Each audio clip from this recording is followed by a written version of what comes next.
Welcome to Heal Educate Motivate, bringing to you a panel of friends who discuss about everyday life. Hi everyone, welcome to Heal Educate Motivate. It's I here, Muramai, with my good buddy here, Burms. Hey Muramai, how you doing today? Good, thank you, Burms. And today we have a special guest with us. His name is Arnold. Hi guys. Very honored to be on the show. Thank you. Time. Thank Hope you. I don't mess up too much. No, you'll be Gentle fine. guys. You'll be fine. All right, we've been on this for a while. You know, you're awesome, guys. Okay, so today's topic is on the power of decisions. So we all three of us, we got together and brainstormed and thought it through, and we think this is the topic we're going to do today. Burms? Yes, so we decided to do this topic.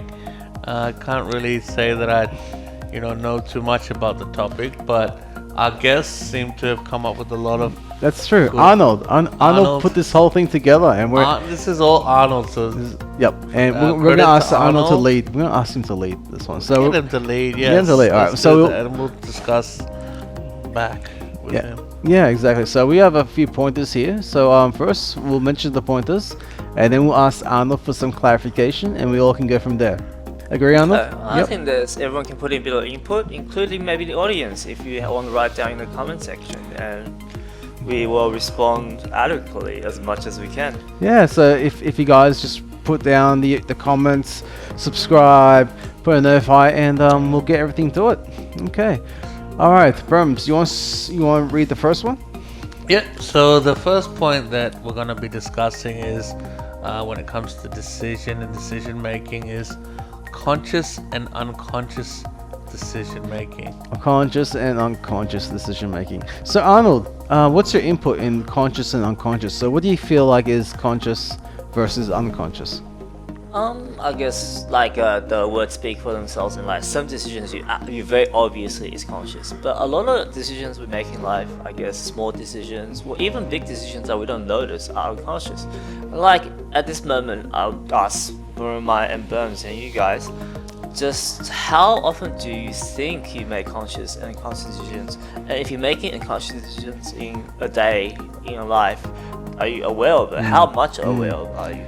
Yeah, because It's like a gray area, or it's like a binary thing? okay, so yeah, pretty much conscious decisions or routines. I mean, you wake up in the morning, you get your toast, you get your jam or honey or Nutella, and you get your coffee, and then you take a shower, you get to work, and repeat every day the same thing over and over again. So that is, in my opinion, is a conscious decision making on your. Wait a second, Muramai. Is that a conscious decision or is that an unconscious decision? Or is it even a decision if you don't even question it, you do the same thing over? That's what I thought, that once it becomes a habit or something, it would become unconscious, right? Mm-hmm. That's like, is that what you like? Yeah, is that's that what it means, right? I can agree with Burns here. Like, is that even a decision? Like Because you do it inherently, right? Like the inherent nature of decision is to make a change, right? Otherwise, there's no decision to be made. So when you're looking at conscious decision, it's like a fork in the road, something you haven't been at before, and then so you have to like think about it and become more aware of So it. you're talking about the new choices and the new choices go through life, and perhaps not be able to go through the other end because they're afraid of the unknown of what their new choice can lead to you. What do you guys think? Yeah, definitely. Well, you'd have those. You have conscious decisions and unconscious decisions, and it just takes like I think like some of them you're really aware of you have to think, you have to stop, and it's something that you haven't made a decision about before. Even currently, right now, we're making a conscious decision on answering whether that question, that statement is true or not. Yeah. Yes. Absolutely. That's right. And the unconscious, I mean, there's been these great philosophical points throughout ages, and they ask the question, is there truly anything really unconscious? That's a very good question. Well, I thought of an example straight away. When you sleep, you're not awake, you're not conscious, right? You make an unconscious decision to breathe because you have to do it to survive. Their body's That's not really autonomous a decision. system? Is Is it a decision though? Well, I don't know. Maybe it's a great aspect of our minds that takes over the. That's like physiology. It's very difficult to change that. So I think I think Muramaya brings a very good point. Are any decisions actually unconscious? Like you think about it, like even small things like I go to the supermarket, I buy my cat's cat food, and you got different options. And you even then, I think in a very slight sense, it's like you kind of like what should I buy for them? And you still make a decision. Yeah, it's a power of decision. It's a very like a minute decision, but it's still a decision. It still is a decision. Can anyone truly think of some decisions that's unconscious? Like we said habitual conscious choices, habitual decisions, and that comes to day-to-day effects. And anything I can think about right now is the only way you feel stuck on a choice is when you're at a point in your life where you have a certain background belief structure that's going so straight into you that you feel uncomfortable to make the new decisions for yourself, to make the new choices for life and for love and for the great things that life has to offer for you. And you can make choices for that, but there is the hurdle that some people are so habitual, they're comfortable to be in that slide, even if life serves you a slide of carp, but people are still comfortable and they're not really using the power of decisions to move to the next level of their lives, to heal themselves and do something great with themselves. I think that's a very good point you brought up. I think it drags onto like a few points in the following points. But just one thing I think maybe is something like you said, like unconscious habit that you build up in life. But there's also a human nature thing. For example, some people are very kind and they see a person in help. For example, if someone's about to run over, you go out and save them. Is that a conscious decision or unconscious decision? That's kind of borderline, right? It can be. It could be a snap decision. Yeah, it could be something you don't really think about. That kind of I mean, like decision process. I hear stories about family and children where the parents do an instant snap decision to protect their children. Yeah. So I heard. Yeah. That's a maternal instinct just pops in. Is that something you would regard as like more unconscious in a way, just like a reflex? Well, if you love something deep enough, you want to protect. Or even hate something. You want to protect. The opposite's also true. Well, if you hate something, it just gets ruined. You know. All right. You guys want to go through a second section? Burms? I'm just looking at the first point, but you guys continue. Burms, I'm just trying to. You can read the second part. Maybe I was a bit confused on the first point. I'm not sure. That's right. Burms, you can lead us to the second question. Yeah. Second pointer. So the second point here that we have is responsibility and guilt.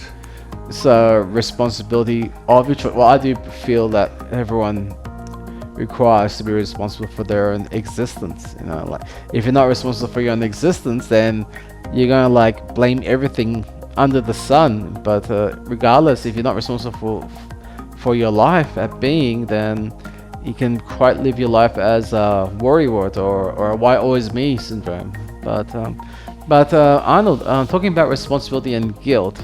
So what were you trying to actually portray with this concept because of the guilt aspect? I think you can link the second point to the first point. You can like have like, you know, little consciousness to responsibility, unconsciousness to responsibility, and consciousness to guilt and unconsciousness to guilt. Okay. And how these dynamics work. For example, you know, first one, consciousness and responsibility. It's pretty obvious when you're conscious of something, you should be responsible for it if you take action on that decision.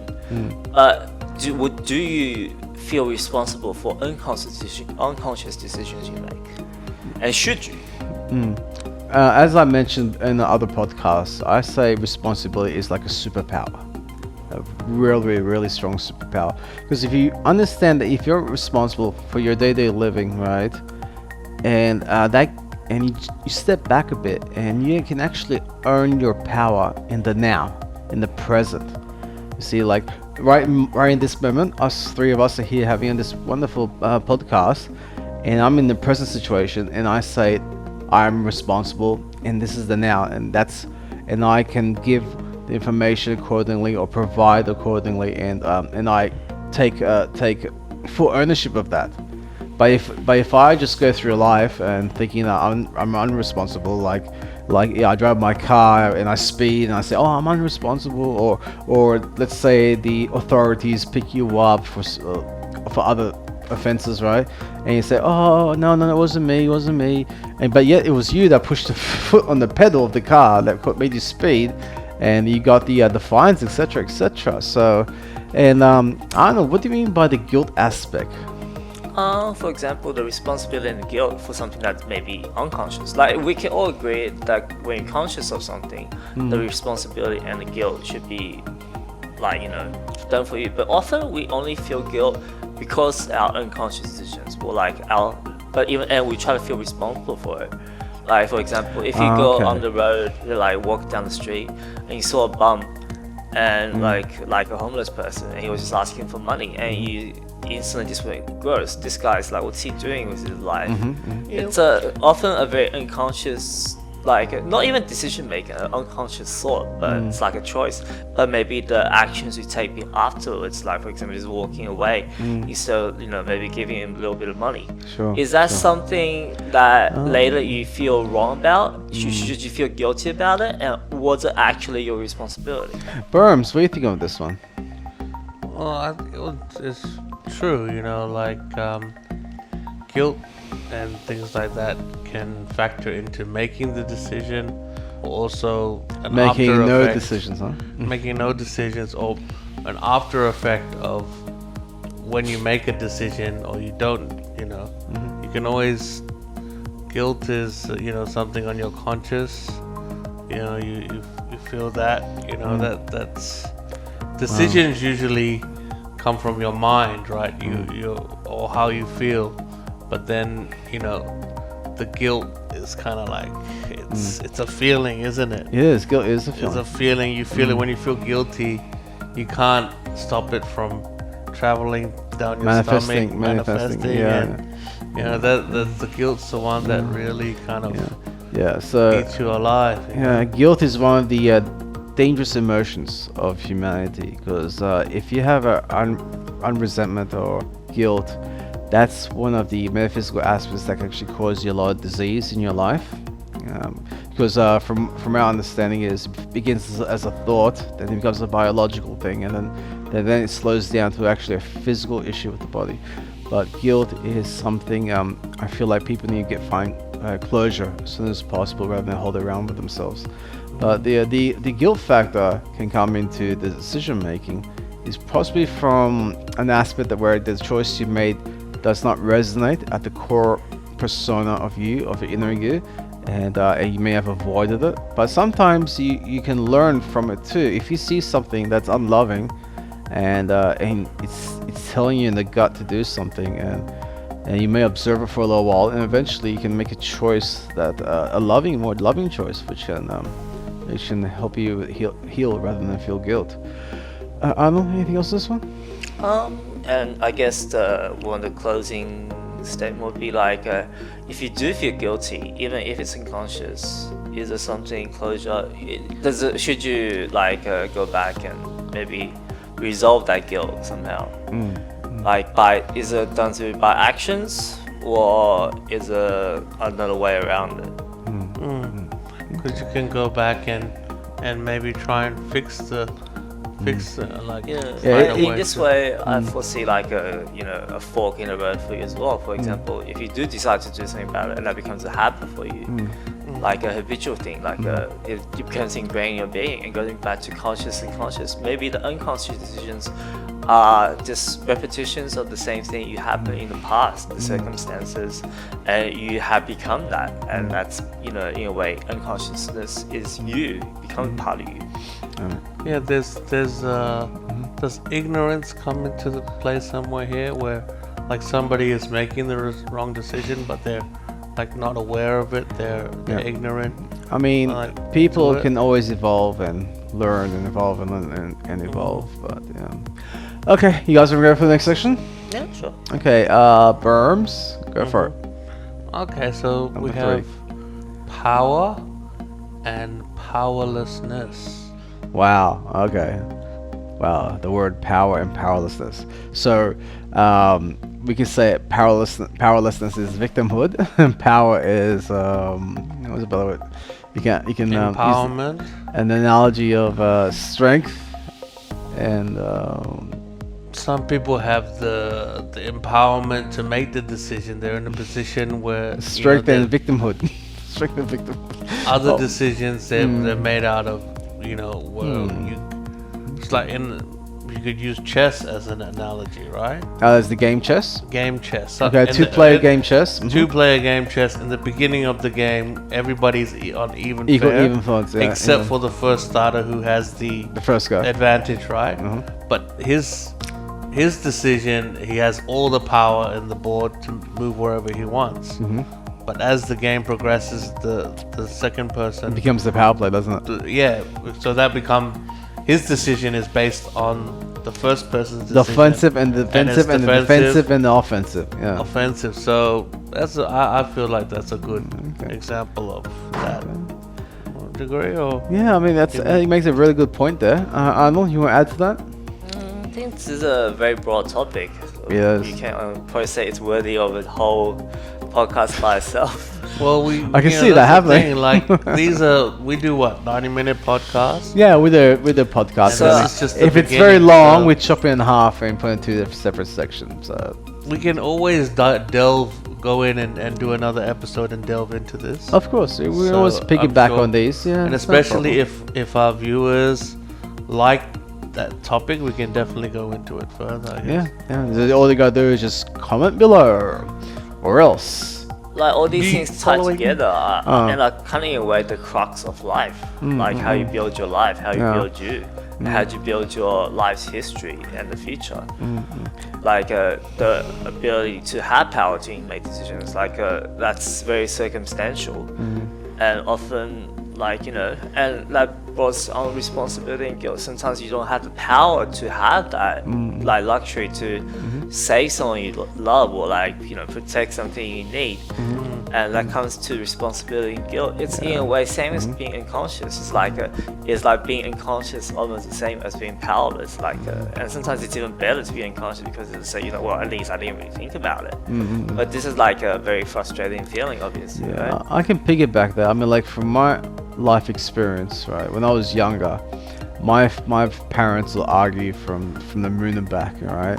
And when it's so intense, right? And as a child of the family, I felt powerless. I didn't know what to do in that situation. Even though it's got nothing to do with me, it's them too. But still, the emotional ripple effect affected me, and this is a very common occurrence in everyday life. I mean, like you can be like an employee in some company, and you're just some cog in the wheel, and every now and then you just don't feel like you're worthy, but like everyone is worthy in their own special way. But I know how the powerlessness can come into effect, and how it can affect your mind, and how it affects you on an emotional basis. Guys, wanna Yeah, think about that? especially in like history-wise, like human history, right? We have developed further and further to having more shared power. Everyone has a say in today's society. You live in democracy. We each have a vote. We at least have some like ability and power. Of course, it's not all equal, but the society wants. There is to a have hierarchy. that. Yeah, there is a hierarchy, whether it's natural or unnatural, but having that more evenly distributed power, and like it's not even necessarily distribution power, it's like the lack of authoritarian to vindicate what they think is correct or not. Like we do not have a king that have all our power. We do not have many people that can just get away with anything. So it's kind of interesting, and like our shared values are shared within that power, whether it I mean, like the term power itself, we all have understanding what the word actually is, but what can be power for one person, right? Can be power for another person, and definitely can be something opposite for another person. Like, for example, I feel my greatest strength is through my peacefulness. Whenever I feel peaceful, I feel confident and happy, all that sort of stuff. But other people will see power in a different demeanor, or one way or the other. So, Worms, if I say you have power, what's the first thing that comes into your mind? What aspect does that trigger in your mind when I see the word Burmese twiddling his thumbs? How'd I know you'd ask me, Muramai? Of course, you have the like you think power. Who do you think? You know, like Yeah. your power role models. I mean, it depends. You know, maybe in my younger days, you see like the head of the mafia. You know, like Tony Montana with his guns and all that, with the big mountain of cocaine on the table. You Pixel know, dust. with security and all that. You know, like I love those kind of films, like you know, Scarface and what is it? All those ones with The world is yours. world is yours, you know, I mean- take over. Yeah, I don't even use the word power in my demeaning conversation. I don't even You guys think about. I don't even consciously think Yeah, you about guys that have concept. very different concepts of power just then. Yeah. For example, that's one of what my concept of power is about your internal resonance. In a way you can go back to before, how about the unconscious? It's a build-off of the same decision making or the same feelings you developed through many, many years. And that's what you resonate with, and that's where you peace at, you're most comfortable at. Yeah. That's But not I a- never that's tr- I not a never very used the word common power. view of it, though. I don't use the That's power a that very often. highly evolved view of power. Yeah. I That's the wouldn't ultimate. even I mean, necessarily I say didn't even that's think of it. power. Yeah. as such. Well, it's. I mean, it's because it's like you see that if You can say that's your soul, maybe. yeah, The but mind. that's where the real power lies. Yeah. Within It- you. It's a secret that it's a secret that nobody knows. Yeah. So we asked the real- audience. The real power can, if you find it, it's within you. You don't non-reliant on anything worldly or attachment. All these things, it's right there. The peace, the power is within you. And For sure, you don't need yeah, anything. Yeah, so it's you, it's your inner you. So you find the love in your life, then you understand that what power is. And those with power don't show off. For example, we know we are more powerful than a minute ant, but we don't have to step on the ant just to prove to them that we're powerful. You know, like people that try to prove their worth and power are often those who are the opposite of it. You know, for example, we can have a really fast car, right? And that car is more powerful, right? Than like it's more powerful like than all the other cars on the road. You know, like 88% of the cars on the road cannot meet the power of your car, and that doesn't mean you have to be a rev head and just race everyone. But when you understand what true power is, it's just in you. Do you think that's a form of powerlessness to gain power, to show off, to try to showing prove off? themselves. Yeah, those that try to prove themselves to be powerful, or those who try to switch in a position of like a really aggressive stance. But at the end of the day, true strength that you don't show off because you know you're strong.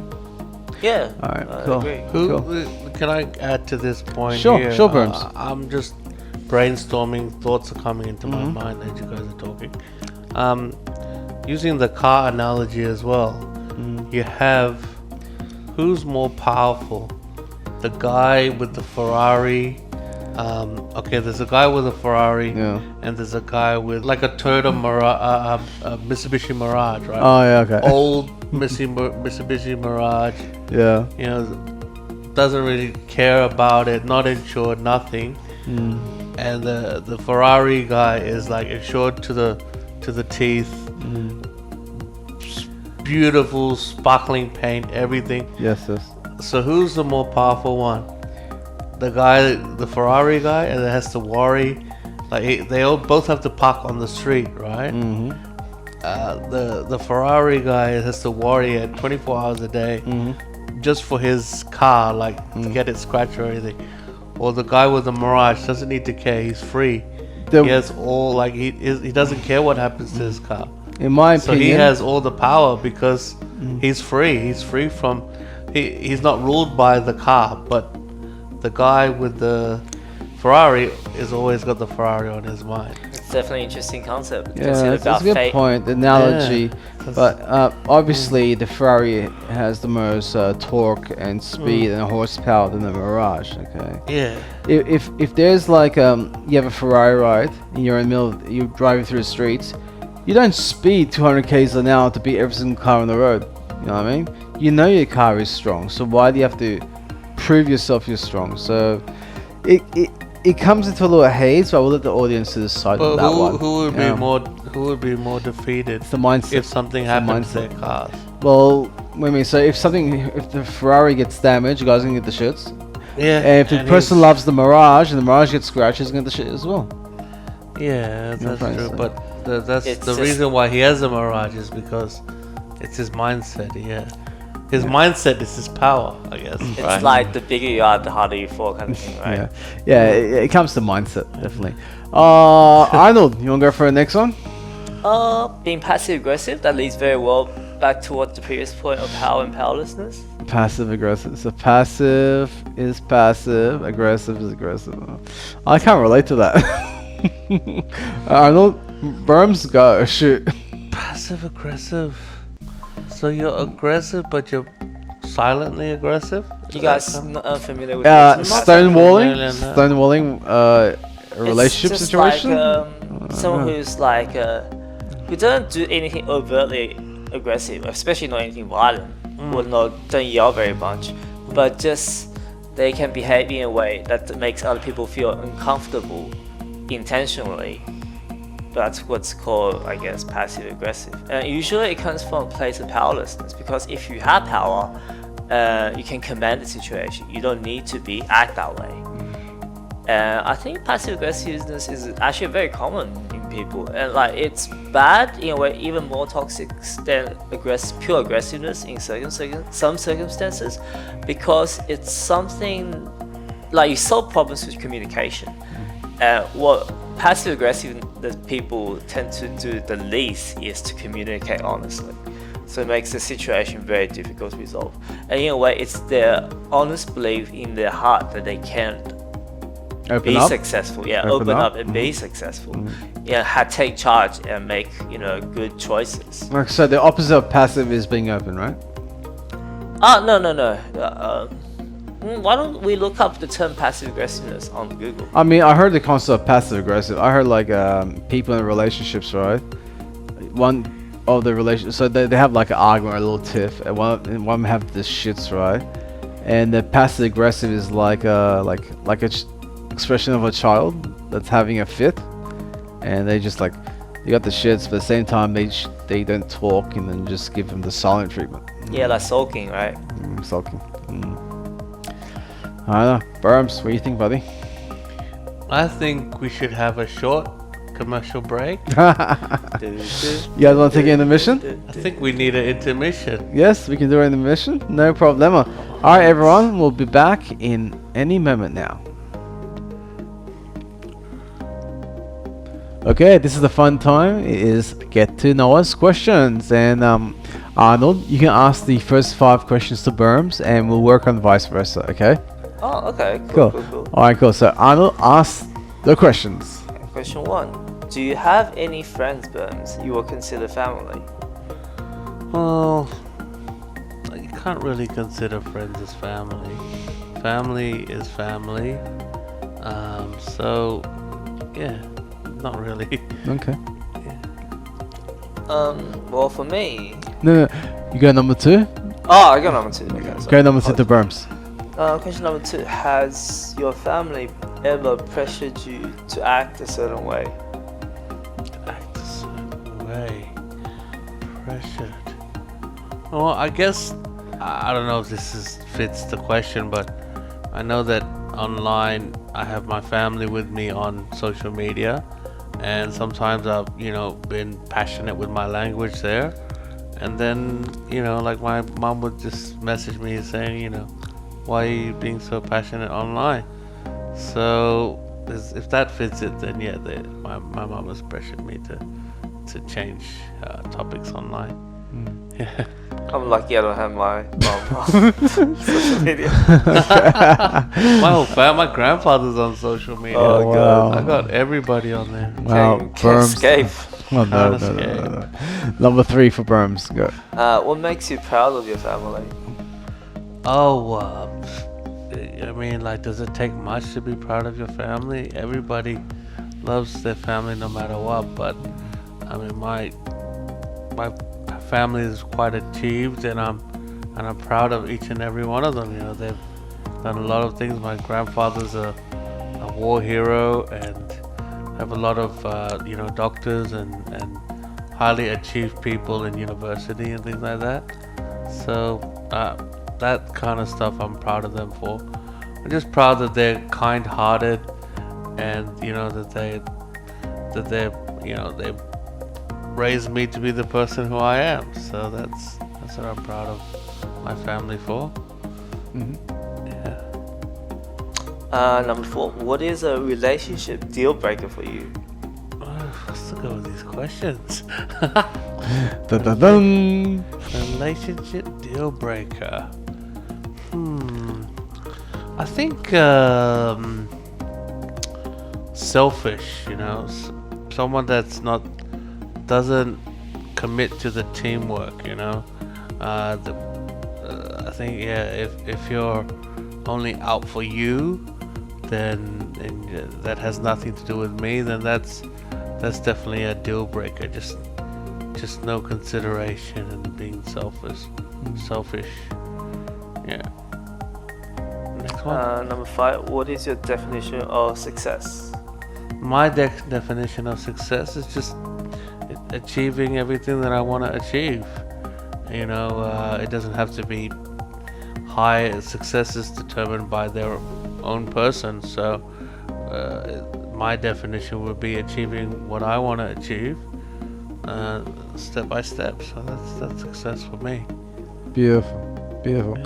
Now I'm going to be asking Arnold. I know everyone's curious to hear Arnold because he's our newest member of the team. Okay, Arnold. Is he on the team? He's on our team. God. Because Heal Who Educate decided Motivate. No, 8 I'm people. joking. It's 8 people. Okay. Alright, cool. Joking. Alright, beautiful. Number 1. Do you have any friends you would consider family? That's an interesting question. I'm a pretty egalitarian guy, kind of person. So What does that mean again? I treat pretty much everyone equally. Okay. So in a way, when it comes to relationship, and I give everyone a fair go. You always correct my book unless you've done something that say you're not shows the otherwise. And in a way, that's the same way I treat my friends and family. You can't just treat your family without any doubt or question that they are good, or you have to love them, because sometimes the worst situations comes from that. Sometimes the worst situation is from that kind of belief that you have to be with your family even though they can be bad to you. You still have to consider the situation as it is and take nothing for granted. And you need to, that goes the good way as well as the bad. So that's, I think, how you get the most out of life, by valuing each situation rather than a person. Even people that you trusted for a long time and know is quite well intelligent or capable, they can still make wrong choices. So that's where you have to actively be, hold up your side of the bargain. How friends say best friends hold each other accountable. Same as family. And that's the way to be. Number 2. Has your family ever pressured you to act a certain way? Not sure. It's weird. I think my mom is a little disappointed at me at times, but she hasn't really pressured me. I would say most for my life I got to be quite independent and do what I want. So I would say not really. I think there was a time when I was younger and in school, in uni, where there was a little bit more pressure. But as I grew up and developed, that has kind of backed away. Number 3. What makes you proud of your family? What makes me proud of my family? I don't think I'm proud of my family. I just don't think prouds are really my kind of emotion much. Okay. Number 4. What's a relationship deal breaker for you? I think for that one, I think I have problems with people who are in a way anti-synergistic with themselves. What does that mean? They have something in their operation that doesn't really work well. They tend to break down or always make the same mistake over and over again because of their intrinsic psyche, in their intrinsic mode of operation, their belief, the way they function. So I think if you're a person who synergizes with yourself, whatever it may be. Like you have I guess it's like if you don't have anything that makes you just keep on repeating the same mistakes again, that's fine. Okay. Yeah. Number 5. What is the definition of success? The success, I think success, if you're successful, you will probably be happy. And that's not something like you should go after happiness. Once you have achieved success, you will be happy, I think. And that is something you have to realize yourself. Beautiful, beautiful. Thank you, Arnold. Alright, Brooms, you can ask me those very same 5 questions. Will you? No. Okay. This ain't no Klingon, buddy. Okay. So first question, Muramai. Do you have any friends you would consider family? Yes, I do. You care to elaborate on that? I've had long-term friends, and I've had friends since over 20 years ago, etc., etc. And the ones that stand by you, I do consider them as part of the family. Lovely. That's beautiful. And has your family ever pressured you to act a certain way? Yes, they have. As Arnold mentioned, when you're younger, they expect like you to go well in school and all that sort of stuff. But I don't let that drag me down anyway. Nowadays, no. Okay. And what makes you proud of your family? Now, my parents, they're both perfectionists, and I understand they're living through their life through their own means, and I just want them to be happy. You know what I mean? But there's always some kind of dynamics that's corrupted. Okay, next one. Is that proud? Are you proud of that, or what do you mean? What? Like, I'm proud as best as I can be. I'm proud of my parents. I'm proud of my parents, but I just want them to be happy. okay. And what's a relationship deal breaker for you? I want to piggyback on Burma's one. I wouldn't want to spend my whole life with someone who is spiteful and who is selfish and who hates your guts. You know what I mean? I can't be in a relationship with a person who just like wants to sabotage and prove me I'm wrong, or you know what I mean? It's really a turn off. And I know a lot of people may start their relationships as like it's all beautiful and all sorts of stuff, but in the day it takes two to tango. No. Okay. Excellent.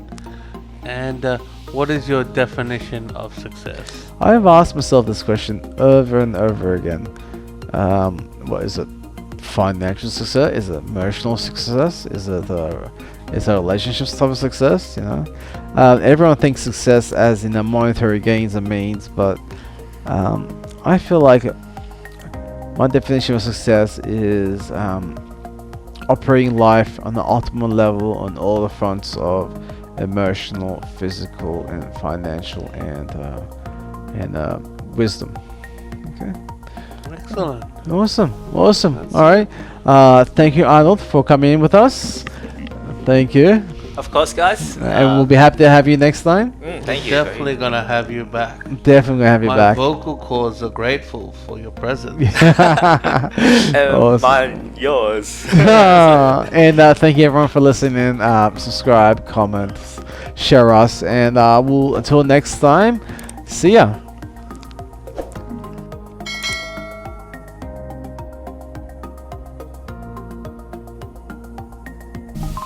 Thank you for listening. Please give us a thumbs up, subscribe, and comment your questions below. Stay tuned.